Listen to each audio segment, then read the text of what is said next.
Good day, Premier. So it's nice to do this. I guess it's their third time here. Yeah. We've got a lot going on in the energy sector this year. This year in energy seemed to be dominated by the federal government dramatically stepping up its climate change initiatives, such as a clean fuel standard, clean electricity regulations, and most recently venting and flaring ban and emissions cap. All these seem to totally dismiss the realities on the ground in Saskatchewan. What are your thoughts on this?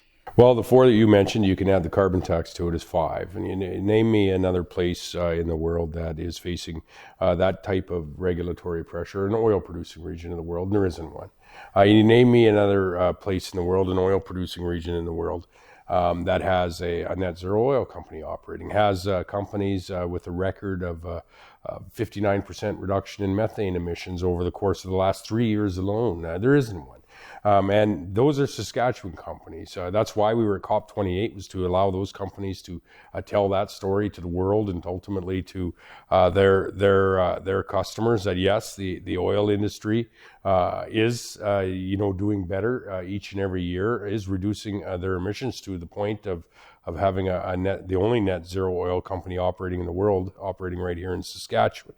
We were able to augment that story from the government perspective with the fact that if the rest of the world created oil or produced oil like we do in Saskatchewan, emissions would drop 25% overnight. And so now you have that type of an industry with that record that is having five detrimental, problematic, and I would say nefariously positioned regulations applied to them. And that's really why I had made the comments as we returned from COP28 that it's quite obvious to me now the federal government is no longer concerned about reducing emissions in the oil producing sector. They're concerned about ending the oil producing sector in our nation. And so that was not the discussions that I was part of at COP. Even though we saw the non-legal, non-binding agreement by many countries at the end that was signed on to by our environment minister about transitioning away from fossil fuels, there was an acknowledgement that isn't going to happen quickly. And I would just say that particular agreement was signed on to by our federal minister, who has no authority to sign on to any agreement that has anything to do with the development of natural resources in our nation, because that's entirely the purview of the provincial governments. So herein lies the path as we look to the future. And it's unfortunate that we're in an environment where the federal government will repeatedly, 5 times in this space, come out with regulation after regulation after regulation, unconsulted with the provinces. And so what you will see is provinces like Saskatchewan, like Alberta and others, that are going to utilize pieces of legislation that we have existing and maybe coming, like the Saskatchewan First Act, the Alberta Sovereignty Act. Then what you are going to see is, unfortunately, these regulations, because they aren't worked on in any way together or collaboratively, are going to find their way to a court of law. And ultimately, you're going to see many of them find their way to an outcome like Bill C-69 did, or the federal plastics ban. The federal government just simply cannot impose its will into areas of provincial jurisdiction, and it's what they attempt to do time and time again. And it's unfortunate that we are living in a nation where that actually is their primary focus, is how do we employ our lawyers to find a way around the Constitution, the very document that I would say it ties this nation together and makes us proud Canadians first and foremost. So unfortunate, but better times ahead, I think, are coming. So you just touched on this. The shocking decision by the Supreme Court on Bill C-69 seems to be one of a few wins in this fight. Do you feel that the tide may be turning? Certainly, I do. And, I even have my views going back to the case that was tried with respect to carbon taxation, where the underlying reasoning behind the federal government winning that case was the fact that they needed to treat all regions of Canada, all provinces, and all Canadians equally. They have now. They're not following that, as we see most recently with the foregoing of carbon tax on home heating fuel. which is impacting Atlantic Canadians predominantly, and very few other Canadians across the nation. And so there's, I think a multitude of challenges and problems with the way our federal government is developing their policy, and blatantly attempting time and time again to intrude into areas of provincial jurisdiction. And so you are going to see these regulations and others, unfortunately, as I say, is they're going to find their way to a court. Do you feel like you wake up in the morning and you have another federal fight every day? I don't look for it. I wake up in the morning and think, what can we do that's in the best interest of Saskatchewan people? How can we expand our economy and then use the wealth of that economic prowess, if you will, to build more schools, hospitals, and ensure that we're providing the services that people expect the provincial government to be providing, passing lanes, redoing our highways, twinning highways where we can. That's what I wake up in the morning and get excited about, and doing so through the growth and strength of the Saskatchewan economy, which includes one of the most sustainably producing oil industries in the world. Do I find it discouraging to wake up and realize that yet again the federal government is taking steps into provincial areas of jurisdiction on the development of our natural resources? That's tremendously frustrating, and I think Canadians are starting to see the frustration in it as well, and starting to see that it actually isn't leading us to a place where we can be equally proud as Canadians from coast to coast across this great country. And so I foresee, I'm no fortune teller in particular when it comes to the political wins, but I think we're seeing the last days of the current administration. So about the things that pays for all the stuff you just talked about, hospitals and roads and whatnot, let's get into oil here. For a while this past fall, oil prices were over $90 US a barrel, and yet we did not see an uptick in drilling activity. And indeed, several companies wrapped up their drilling programs around October. Rig counts have remained low, even when prices were high, and continue to remain low even as oil prices are now in the $70 range. When I took Mr. Ryder for a tour a month ago, there wasn't one drilling rig working west of Estevan.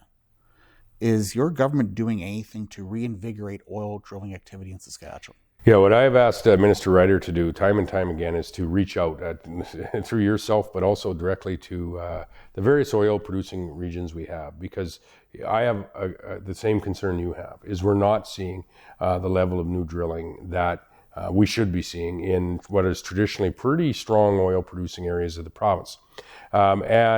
And so he is doing so. And so what advice we are receiving from the industry and industry partners on how we can make, the opportunity for additional drilling to happen, we're taking that advice and acting on it very, very quickly. We're seeing a little bit of investment activity in the western side of the province up into the thermal areas, which is positive. But ultimately, at the end of the day, what we're seeing is a lack of certainty, exclusively at the federal level, for the industry to have the ability to make the investment into drilling new wells. They don't know that if the current federal administration is allowed to have their way over the course of the next number of years, if they'll be able to see that well through to a profitable time of life. And so that makes drilling incredibly difficult. I talked to the folks in Alberta, and there is some drilling going on in Alberta, some geological differences that may be the cause of that. But it is still much reduced from where they would like to see it when you're hitting price points of $90 per barrel of oil as well. And so it's 100% certainty. And the lack of certainty that is being provided by our federal government as to their commitment on not whether the industry is going to continue for the next decade or two, but whether the industry can even continue under their regulatory regime for the lifespan of one particular oil well. So, kind of picking up on this, your government has set itself a numerous economic goals, such as value-added processing for canola, and it looks like we're getting there. But when it comes to the goal of 600,000 barrels a day, oil production by 2030, which would be roughly a 1/3 increase in 6 years and 2 weeks, I just don't see any concrete measures being undertaken to get us there. In fact, I don't even know how we're going to maintain flat production, let alone a 1/3 increase. If this lack of activity continues, what will your government do on this front? Yeah, herein lies the challenge. And I think, when we made the prediction or the target of 600,000 barrels, I thought that was modest. And I thought we had the ability to actually go far beyond that, should things line up. The fact is we have been working with the industry from the provincial regulatory space on how do we ensure that we have a regulatory environment that will encourage the outbuilding and increase in production of one of the most sustainable energy producing areas in the world. We haven't found that same partner in the federal government. And herein lies the challenge. Is that still is our target, 600,000 barrels? And should we find a willing partner to work alongside us as a province and the industry in expanding one of the most sustainably producing oil industries regions in the world? I still think 600,000 barrels would be a modest target. And so if we aren't able to find that partner in the current administration, we most certainly will be working when their job comes up for renewal to ensure that whichever administration is present after that is fully aware of the benefits of expanding the most sustainably produced oil in the world and that industry and all of the jobs that come with it, and that's in the province of Saskatchewan. And so that's where it's at. The challenges are entirely federal, and we are going to work to see what we can do to ensure that we can find a way around those challenges. So I put a call out for questions. What would you ask the Premier? And these next few are some of those.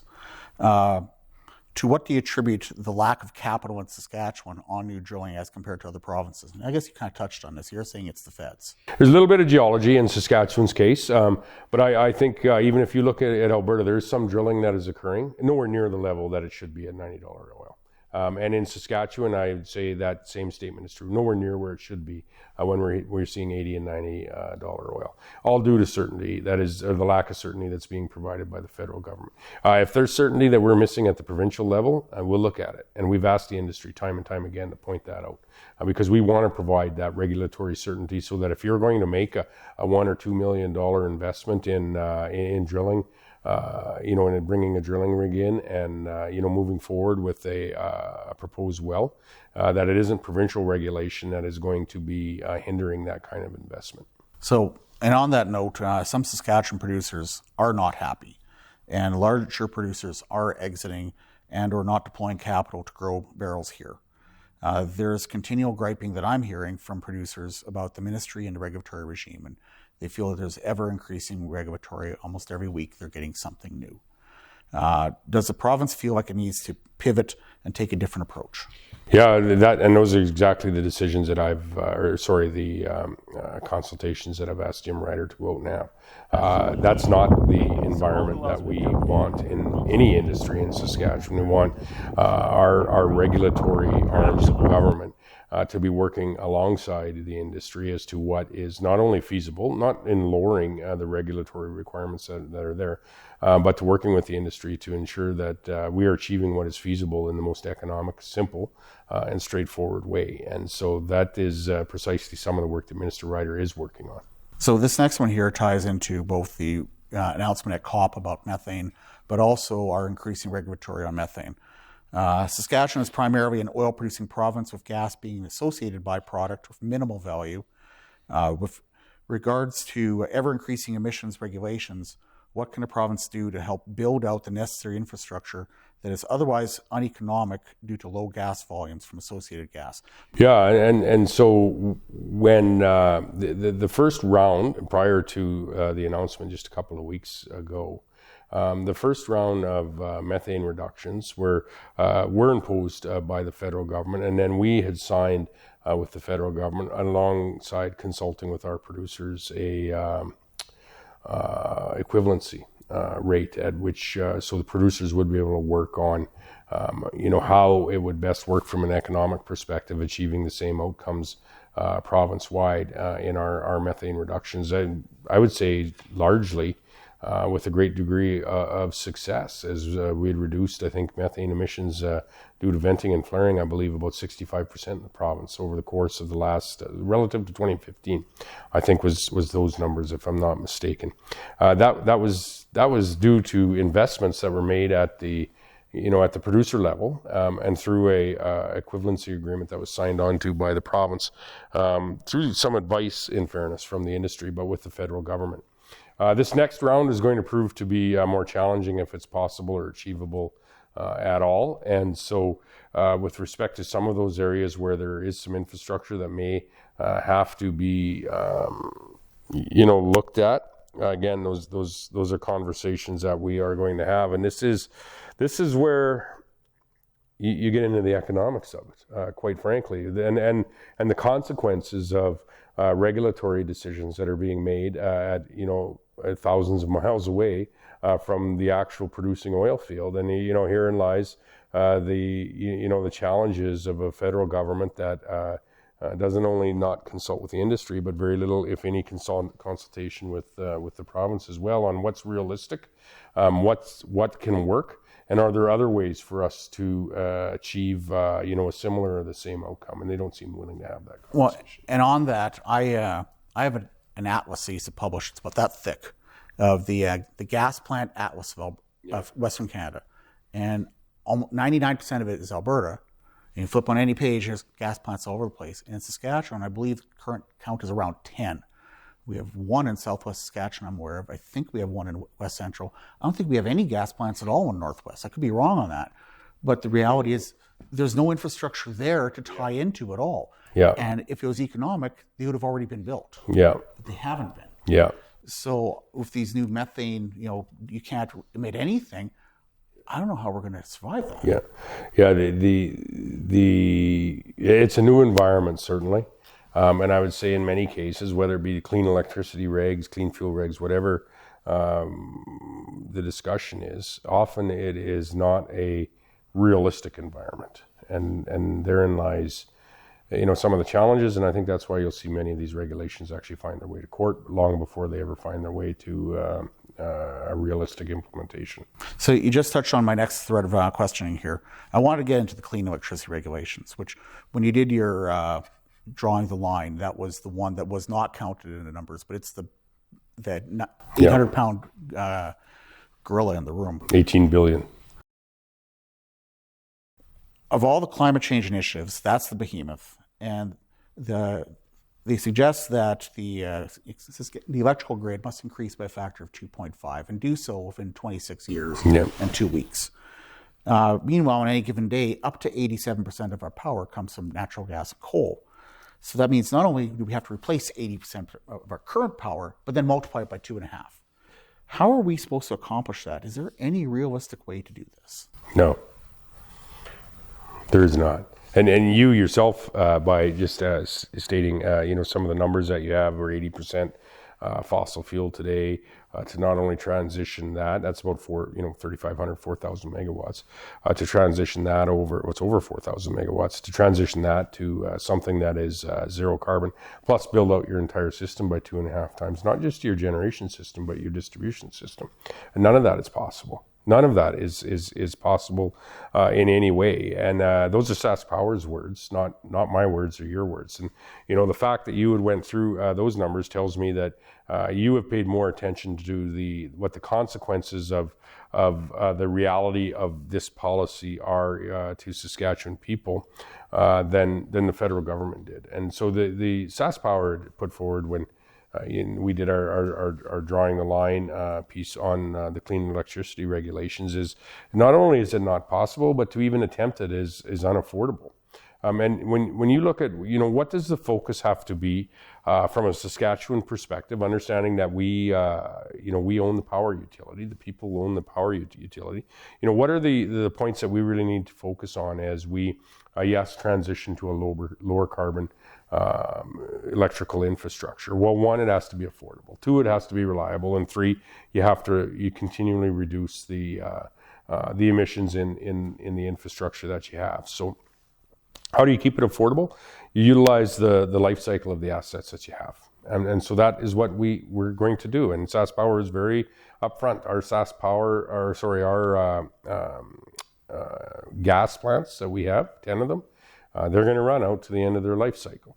We have a few coal plants. We'll have a decision to make maybe in around 2030s if we're going to continue to run those as coal-fired plants, or if we're going to transition those to natural gas at that point in time, and that'll be a decision to make. Either is possible, but they are going to run out to the end of their life cycle, which is 2038, 2042 in many cases, and they should. That is how we can ensure that we're providing the most affordable power that we can to Saskatchewan residents. What we'll have to do alongside this now and to ensure that that power is reliable into the future is, yes, we're going to build some renewables to drive that cost point down. But two is to seriously look at because we have no other options, is a nuclear power plant, starting with SMRs. But likely that conversation is going to have to go beyond 1 and 2 SMRs to a multiple. And I think ultimately end with the whole conversation around large reactors as well in the province. That will allow us in the years ahead to be energy independent when it comes to our electricity that we are producing. We don't want to be reliant on another province or another state or another country for our electricity. I don't think, quite frankly, we can be when you look at the industries that are reliant on power here today. Two, the transmission line is going to act as our battery, all of our transmission lines, but in particular the one we're building, where we'll be able to flex up and flex down with some of the renewables that we will incorporate to, drive that cost point down. Is all of this going to happen by 2035? Not a chance. Even if we desperately wanted it to, it still isn't going to happen by 2035. One, because it'll cost $18 billion more, and two, it isn't possible. You still won't get there. So we're going to take a very, I think, a pragmatic view as to, how do we keep our power system reliable, affordable, and continue to lower the emissions in it over the course of the next number of years. And can we achieve that by 2050? We think we likely can.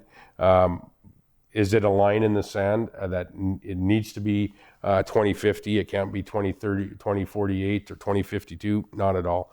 We just make what are the best decisions in the interest of Saskatchewan people in providing that affordable, that reliable, and that cleaner power into the future. So you anticipated some of my questions here. One thing I did want to expand on, you mentioned this about the transmission. Actually, I have a column that's written right now what I do about this. When you drive down Highway 6 towards Estevan, and you see the twinning that's happening for the highway there. And the reality is that you're only doing a few kilometers at a time, and it's going to take a few years to get all the way to Weyburn. And that's just one highway. Yeah. But what the federal government is proposing for electricity is the equivalent of twinning every single highway and every single road and every freeway and every bridge and every back alley and every street across the entire province and country at the same time. It's just unfathomably enormous, but no one else seems to get that. So never mind the cost of doing that. What's the cost of clearing the snow? These are things that just are not discussed at the federal level. And so I say you can ignore reality for a period of time, and we see our federal government do that in many of their decisions. You can't ignore the consequences of reality. And, we're seeing that with, much of the inflation that we're experiencing as individuals and families when we fuel our vehicle up, when we go to the grocery store, when we go to the hardware store. They're all can be traced back largely to an increase in the cost of fuel, which is designed by policy, by this federal government, to continue to increase the cost of fuel, which is pushing up the inflationary aspects of life that families, households are facing across this nation, thereby pushing up our interest rates, which I would say young families that have a mortgage on their home are greatly feeling. Businesses, industry, small businesses are feeling those mortgage increases. And so what we are experiencing is really a federal government that ignored reality, thought they could get away with it, but now we are seeing what the consequences of ignoring that reality are. So you touched on nuclear, and it appears your government is going all in on nuclear. You've recently funded $80 million for our first micro-reactor with Westinghouse, the eVinci, and you're also working with what we call GE Hitachi for our first SMR. And yet SaskPower still says the decision will be made in 2029. I've asked you this before, but Yeah. it sure seems like that decision's already made. I can't. Yeah, I think what we'll have to do is have a very serious conversation between SaskPower and the government of Saskatchewan around, solidifying officially what that decision is. We don't have any other options at this point, and so barring some innovation that drops from the sky, batteries aren't going to work with renewables for any type of long-term reliable base load power. Some will tell you it is, but they're wrong. They're totally wrong. So we can outbuild our hydro to some degree and squeak a few megawatts here or there. But if when we look at replacing, over time, the coal-fired power that we have, when you look at replacing over time the natural gas-fired power that we have, we don't have any other options that I can foresee or that anyone else can mention to me outside of nuclear. With some outbuild of the renewables to drive that cost point down, and then build those interconnects to really allow for that flex space. It's the only option that we have, and I think we're going to have to solidify that in writing in the not too distant future. There's really three sizes of nuclear reactors that are and will be available. You have the large ones that are 1,000 megawatts. You have the 300 or so megawatts, which are the SMRs, which we're looking very seriously at in that Estevan area. And you don't build one, you usually twin them. And then you have the smaller micro reactors, of which you saw an announcement on at the Saskatchewan Research Council, which are interesting. Is there 5 megawatts of electricity, and I believe that one is 12 or 13 of thermal as well. And you think of the utilization of each of those, the large reactors to really keep your the bulk of your base load going, the SMRs that are that smaller addition to your electrical system, and then those micro reactors could really be utilized in a mine type setting or a northern community setting, not only in Saskatchewan or across northern areas of Canada. And so when you look at put all of that together with an agreement, and I would say the most impactful agreement at COP28 was 24 countries coming together, including Canada, to sign on to a tripling of their nuclear power footprint. That's going from 400 reactors in the world today to 1,200. When you combine that with, we're the second largest uranium producing region in the world is Saskatchewan, Canada. Another uranium mine, at least, coming through the regulatory process as we speak. Our largest uranium company that has partnered with many of the others is now a partner in purchasing what is one of the largest nuclear power corporations in the world in Westinghouse Electric, which is very present and prominent at our Saskatchewan booth in Dubai at COP28. The opportunities, not only in providing fuel for those additional 800 reactors that will come on, but actually for Saskatchewan to participate in some way, shape, or form in the supply chain of that whole nuclear power industry, I think can't be discounted. And so, are we interested in nuclear power moving forward? Not only to power our future in this province, but interested in being, part of the forefront of the expansion of nuclear power and providing that nuclear fuel, uranium, to the world. So you've touched on large nuclear a few times here, and I wanted to ask you, how significant was Cameco's purchase of half of Westinghouse? Are you considering, perhaps small modular reactors at Estevan and large reactors at Elbow? I don't know if at Elbow, but when you look at, large reactors come into play and really become, I think, useful in a larger electrical system, of which Saskatchewan's electrical system is growing. And we're experiencing growth due to industrial investment. The largest potash mine in the world is being built here right now. Looking at a copper mine, another uranium mine. We have canola crush plants coming up. The upgrader's doing an expansion. These are all industries that require power, and that's where we're seeing a lot of our growth in this province. It's not necessarily due to every other garage filling up with the Teslas. However, that may come as well and would have a further strain on our generation grid. So we might not be quite large enough, understanding that you don't build one, you build twins, ideally, to get some of the the cost competitiveness and some of the ongoing maintenance. It just works better when you have two. We may not be quite in that space just yet. However, when you start to look at some of the power needs of our province and where that's required, and some of the power needs of maybe a neighboring province of Alberta, and where that is actually required, there starts to become some obvious synergies on where we might be able to work more closely together in not only looking at the types of generation facilities that we have, but actually co-locating to some degree. And so, not there by any means at this point in time, but when it comes to nuclear reactors, I think there's some additional opportunities that even go beyond our borders that are open for discussion. We've now got 2 lithium exploration companies that are working on pilot plants. One is talking about initial small-scale commercial production in 2025, which is about 18 months from now. If successful, this will be the birth of an entirely new industry in Saskatchewan, and one that entirely uses oil field technology and service companies to do so. What are your thoughts on that? I'm very bullish on the opportunities here, and some of the diversification that we see happening, the helium industry, for example, lithium industry. I would first say wouldn't be here if it wasn't for the oil industry. It would not exist in Saskatchewan if it wasn't for the oil industry, and in particular some of the expertise that we have in the people that have spent their lifetime innovating in the oil industry and are now transitioning some of those real life assets, experiences to the lithium industry. And I'm extremely excited about where that can come, and I think it'll actually work very closely in synergy with the oil industry for years into the future.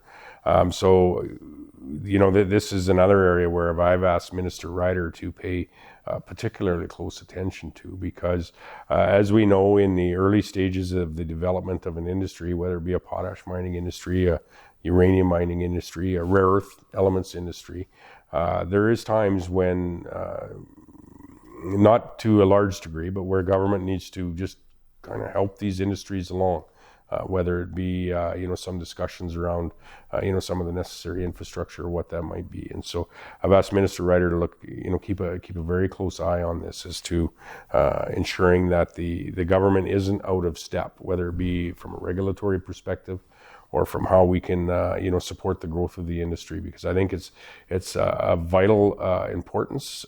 It's a great diversification opportunity. It's a product that is going to be in demand for the foreseeable future. But it only makes sense because of all of the expertise that we already have in that oil industry that can cross over. And just the last question here. In the last year, North American Helium went from 3 production facilities to 7. They're also partnering with Helium Evolution on drilling wells. Royal Helium is likely to develop their first plant in Saskatchewan near Climax in the next year or 2. Is the Helium Action Plan working, and where do you see this going? It seems to be, and where I would hope we see it going is actually accelerating. We have, if not one of the best helium resources in the world. We do have experience in the regulatory space, not necessarily specifically with helium, but with, again, the oil industry. And so the same expertise that the oil industry can bring to an industry like this, I think, in fairness, the oil industry has allowed the government to have some of this expertise as well in setting up regulatory regimes that actually do work and allow projects to get from exploration to development to actual production. And we're seeing that happen in the helium industry as well. And again, this is an area where I've asked Minister Ryder to pay close attention to because of the importance of it. To not just a specific region, but the province proper. And this is an industry where in the next number of years, Saskatchewan should be, and I think will be, a global leader in helium production. Is there anything you'd like to add, sir? No, I would just say, Brian, to you and all the folks that you work alongside with, in the news and media industry, but also in the oil producing regions of our province. I just say, wish each of you a very, very Merry Christmas. You in particular carry a very important voice that without your effort and your knowledge of this industry just quite simply wouldn't be communicated. And so I thank you for that. I wish you a Merry Christmas, and I wish that to all your viewers as well. Thank you, sir. Okay, thank you.